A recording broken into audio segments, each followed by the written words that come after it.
जैसा कि हम pharmacology of drug acting on respiratory system के बारे में पढ़ रहे हैं, तो ज़रूरी बात यह है कि हम रिस्पायरेटरी सिस्टम को अच्छे तरीके से समझ लें। रिस्पायरेटरी, तो चलिए हम सबसे पहले रिस्पायरेटरी सिस्टम को समझते हैं। तो इसमें हम सबसे पहले देखते हैं कि ब्रीथिंग क्या होती है।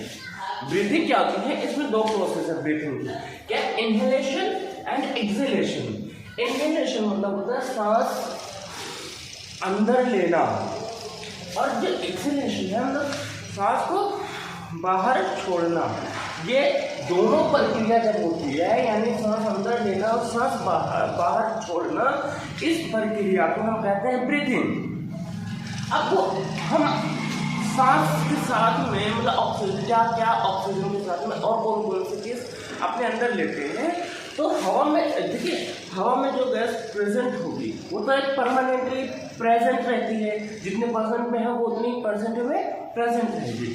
तो इसमें जैसे नाइट्रोजन, ऑक्सीजन और कार्बन डाइऑक्साइड के बारे में, ये नाइट्रोजन जो है 78% हवा में प्रेजेंट होता है, ऑक्सीजन जो है 21% प्रेजेंट होता है, और कार्बन डाइऑक्साइड जो होता है वो 0.03% प्रेजेंट होता है।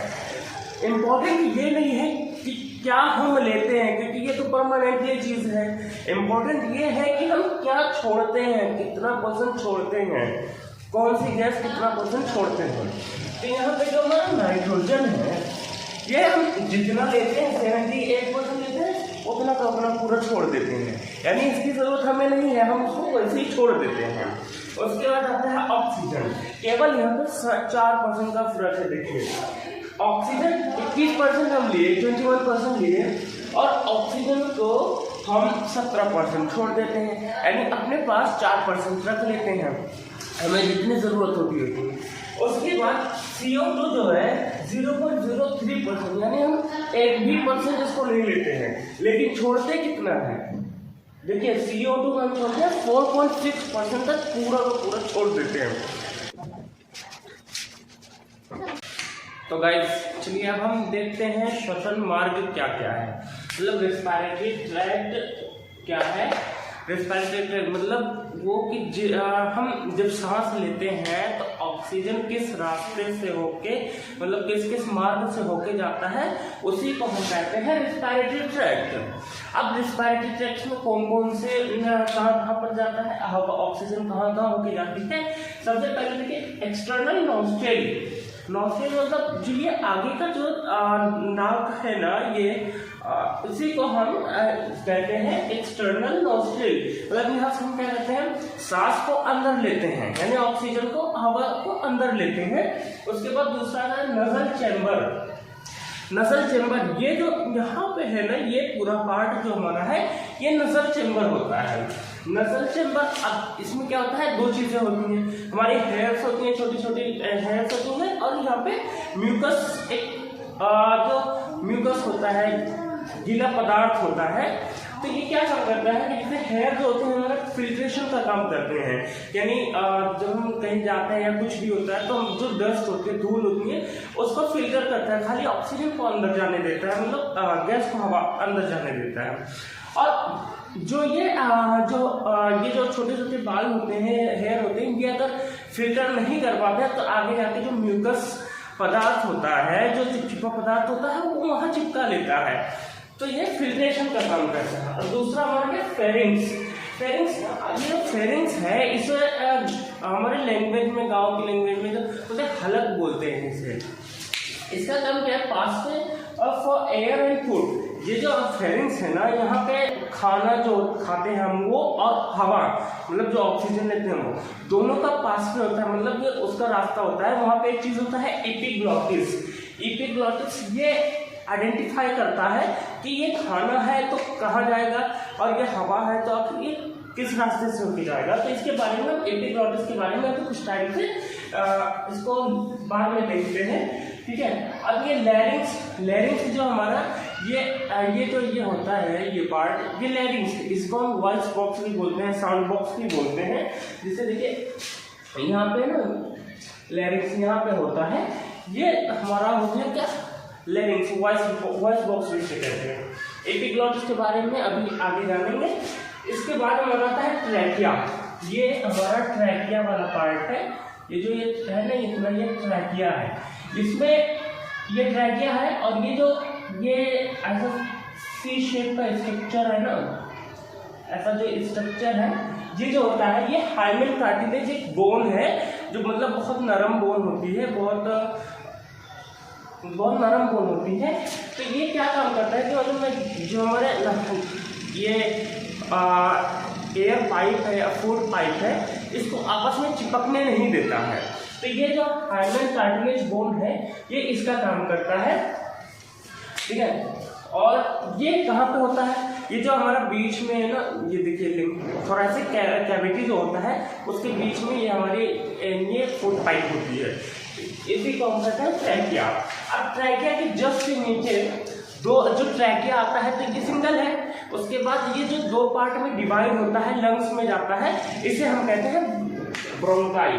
देखिए ये जो दो पार्ट डिवाइड हुए हैं, ये और ये हो गया, और ये दो पार्ट में डिवाइड होकर ये हमारे लंग्स में चला जाता है, इसी को हम क्या कहते हैं ब्रोंकाई।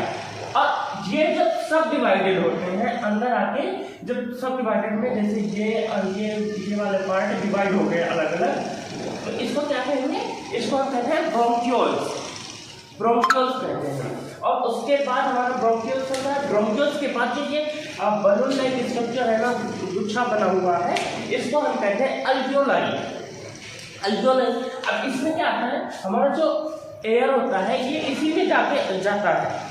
उसके बाद ये यहाँ से डायरेक्ट हमारा क्या होता है, अल्वियोलाई के जरिए हमारा ब्लड में डायरेक्ट जो एयर होता है और जो भी गैस होती है वो हम क्या होता है डायरेक्ट ब्लड में चला जाता है। ब्लड के बाद ये ब्लड हमारा जो ब्लड के बाद जो हवा लेते हैं अंदर, वो कहाँ जाएगा, ब्लड के बाद सेल में चला जाता है, कोशिकाओं में चला जाता है। अब कोशिकाओं के बाद कहाँ जाएगा, हमारा माइटोकॉन्ड्रिया में चला जाता है। सेल के बाद माइटोकॉन्ड्रिया में चला जाता है। माइटोकॉन्ड्रिया में जाते इस ऑक्सीजन की मदद से क्या होता है, क्रेब्स साइकिल चलता है। क्रेब्स साइकिल के बाद जिसकी वजह से क्या फॉर्मेशन होता है, ग्लूकोज का फॉर्मेशन होता है। और ये जो डबल लेयर है यहाँ पे, ये जो डबल लेयर दिख रहा है, ये वाली लेयर और ये वाली लेयर, इस लेयर को क्या कहते हैं, प्लूरा मेम्ब्रेन कहते हैं। जो ये लंग्स के ऊपर डबल लेयर होती है इसे हम प्लूरा मेम्ब्रेन कहते हैं। उसके बाद आता ये जो ऐसा स्ट्रक्चर है, इसे ये डायफ्राम को कहते हैं। ये जस्ट हमारे लंग्स के नीचे होता है, ये मसल्स होता है, मांस होता है। क्या करता है, जब हम सांस लेते हैं, ये डायफ्राम जो है 70% हेल्प करता है सांस लेने में, मतलब बहुत ज़्यादा हेल्प करता है सांस लेने में। क्या होता है कि ये जब लंग्स के नीचे होता है, जब हम सांस लेते हैं तो ये जो लंग्स होते हैं, ये जो डायफ्राम होता है ये नीचे हो जाता है, ये ऐसे हो जाता है, नीचे हो जाता है। उसके बाद जब हम सांस नीचे लेते हैं तो ये डायफ्राम नीचे चला जाता है। फिर जैसे इस सांस को बाहर छोड़ते हैं, छोड़ने के लिए क्या करता है, ये मसल नीचे से धक्का देता है, नीचे से हेल्प करता है, जिसकी वजह से लंग्स में से क्या होता है, एयर को बाहर फेंकता है। तो ये डायफ्राम बहुत इंपॉर्टेंट चीज है। एक बार और हम रेस्पिरेटरी ट्रैक्ट के बारे में जान लेते हैं कि कौन कौन सा ट्रैक है। तो देखिए सबसे पहले क्या होता है, हमारा जो आता है नजल कैविटी, नजल कैविटी आता है, ये जो दो यहाँ आगे जहाँ से हम सांस लेते हैं। उसके बाद हमारा क्या आता है नजल चैम्बर जहाँ पे हमारे छोटे छोटे हेयर होते हैं। और क्या होता है, यहाँ पे म्यूकस पदार्थ होता है, चिपचिपा पदार्थ होता है जो फिल्ट्रेशन का काम करता है। उसके बाद आता है हमारा फेरिंग्स के अंदर एक चीज होता है एपिग्लॉटिस। यहाँ पे क्या होता है, फेरिंग्स जो है ये पासवे किसका है, एयर एंड फूड का पासवे है। और उसके बाद हमारा आता है ट्रैकिया, ये लैरिंग्स ये यहाँ पे हमारा फेरिंग्स है, यहाँ पे लैरिंग्स को हम क्या कहते हैं, वॉइस बॉक्स भी कहते हैं। उसके बाद यहाँ पे हमारा जो है ये यहाँ से आता है, ये क्या हमारा है, ये ट्रैकिया है। यहाँ पे हमारा सी शेप है, कार्टिलेज हाइमेन कार्टिलेज बोन होता है, जो क्या काम करता है कि ये ट्रैकिया को आपस में चिपकने नहीं देता है, जिसकी वजह से हम अच्छे से खाना खा सकते हैं और अच्छे से सांस ले सकते हैं। उसके बाद हमारा ये अगर सिंगल आया तो ट्रैकिया, सिंगल आने के बाद जब डबल हो जाता है लंग्स में चला गया तो ये हो गया हमारा ब्रोंकाई।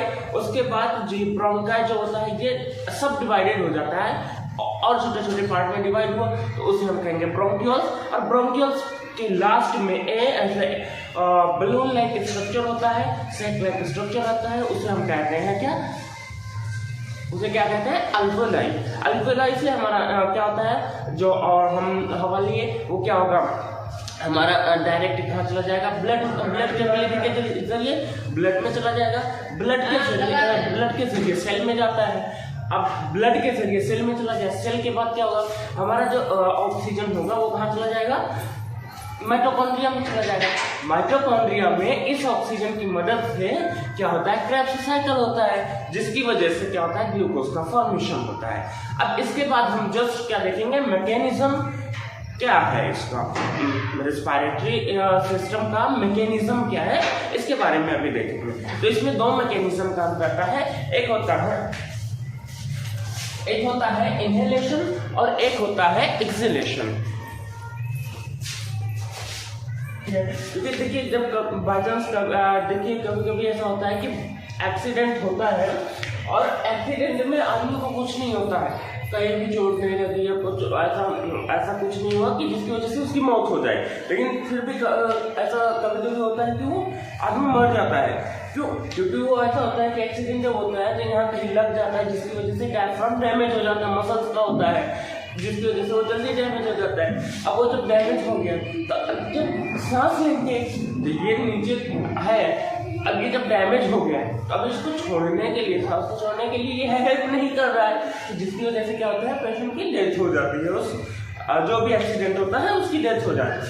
एक चीज मैंने बताया था कि अभी हम लास्ट में एपिग्लॉटिस के बारे में पढ़ेंगे। अब जैसे हमारा जो फेरिंग्स है, फेरिंग्स एक ही है, अब वही खाने का रास्ता है, वही पानी पीने का रास्ता, वो खाने का भी रास्ता है, वही क्या है, सांस लेने का भी रास्ता है। तो अब तो यहाँ पे जो होता है कि अब हम खाना भी खा रहे हैं, सांस भी ले रहे हैं, तो एक कैसे हो पा रहा है। तो यहाँ पे एक चीज होती है जिससे हिचकी क्यों आती है, तो यहाँ पे देखिए जब फेरिंग्स के अंदर होता है एपिग्लॉटिस, यहाँ पे क्या काम करता है, ये जो एपिग्लॉटिस होता है ना, ये चौराहे के पुलिस जैसा काम करता है।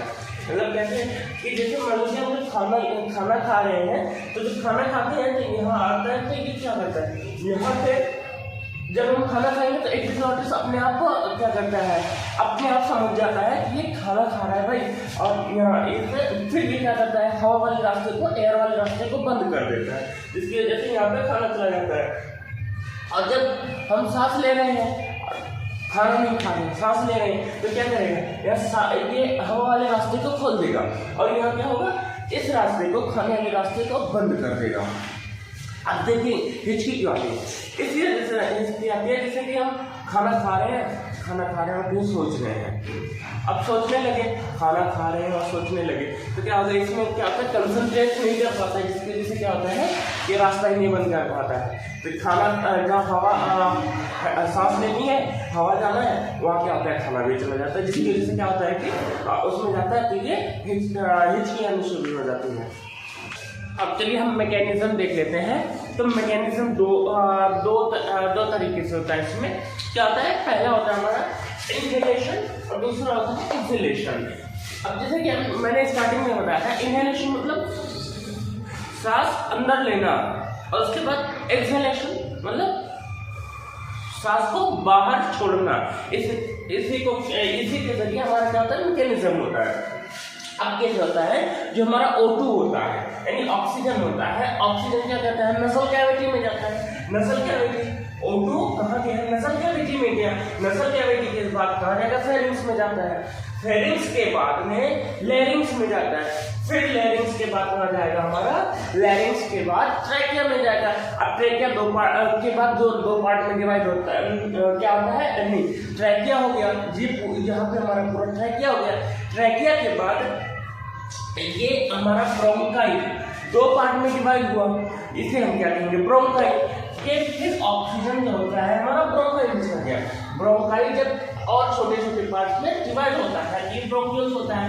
फिर यहाँ पे हमारा O2 चला गया। उसके बाद जो ऑक्सीजन, उसके बाद कहा जाएगा अल्वियोलाई में चला जाएगा। अल्वियोलाई क्या होता है, सैक लाइक स्ट्रक्चर होता है, बलून लाइक स्ट्रक्चर होता है। वहाँ पे ब्लड कैपिलरी प्रेजेंट होती है, ब्लड कैपिलरी प्रेजेंट होती है। इस इसके जरिए क्या होता है, ऑक्सीजन ब्लड में चला जाता है, ब्लड के बाद सेल में, सेल के बाद माइटोकॉन्ड्रिया में, और वो सब प्रोसेस होता है। तो ये क्या हो गया, इनहेलेशन का एक मैकेनिज्म हो गया। अब एक्सहेलेशन के बारे में देखते हैं। एक्सहेलेशन जो है मतलब CO2 कार्बन डाइऑक्साइड को बाहर करना।